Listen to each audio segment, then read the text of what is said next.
kale embeera ekyagenda maaso n'okubanga etambula wakati w'omukulu kayz owa NBS TV n'omulangira Ssuuna n'alabyeyo kayz ng'agenza okureportinga ku gye bayita CID ng'agenza okureportinga asobole okubanga ate munange annyonnyola ebyo bigenda maaso wakati we n'omukulu amanyikiddwa nga Ssuuna. Ssuuna yamalirira n'atandikawo program gye bayita Ending Unprofessional Journalism in Uganda ng'agamba nti ayagala akome ku bannamawulire abali unprofessional badda ku mpewo ne ku TV ne basobola okubanga boogera ebitaliyo oba ebyenjanja ku bayimbi bale ku bantu abala bonna.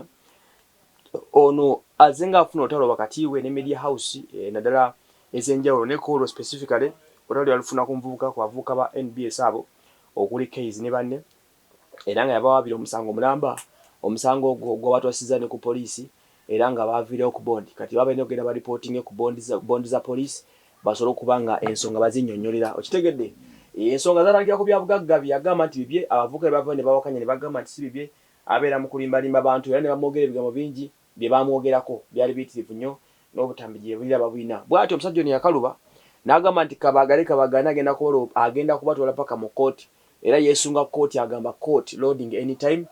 Ndabyeko ne ku biwandiiko ebyenjawulo meeting etegekeddwa ndowooza wakati wa parties ne makamalo zibasomera musooke muzitegere bulungi nnyo baani exactly abayitiddwa.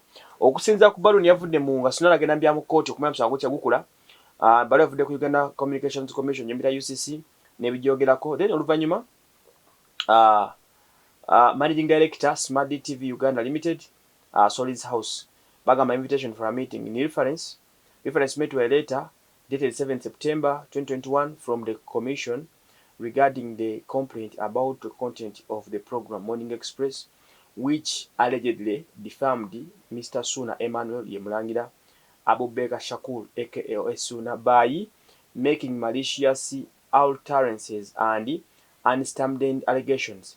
The Commission has received your written representation in response to the above complaint and a copy of recordings of the program Morning Express aired on 27 As part of the investigative process, the Commission hereby invites you in a meeting scheduled ku 29 September kusawa 4 AM UCC House in Bugolobi to discuss the complaint. Kindly ensure the attendance of the station manager, the presenters, and the producers of the program Morning Express.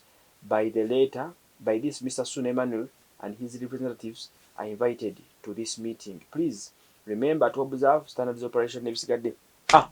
Ey'omujulidde UCC erabika nti eyise kayz eyise ne bapresenters bonna abaliko ku makya Makko n'abalala egasseeko station manager owa Sanyuka FM Sanyuka TV ne bannaffe aba Star Times kwaye batwala ebintu bino program eyazannyanga ennaku z'omwezi 27 Ogw'omunaana wakati nga abasajja bano ba kayz boogera ku Ssuuna kyagamba nti defaming oba defamatory.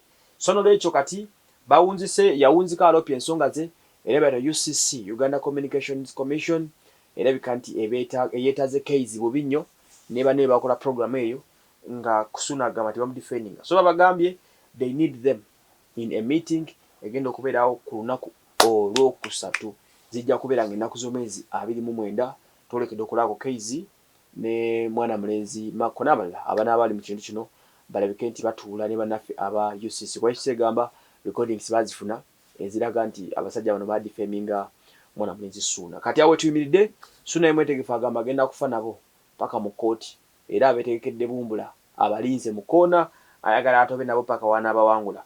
Nze wa Emmanuel mwebale nnyo kubanga mutugube.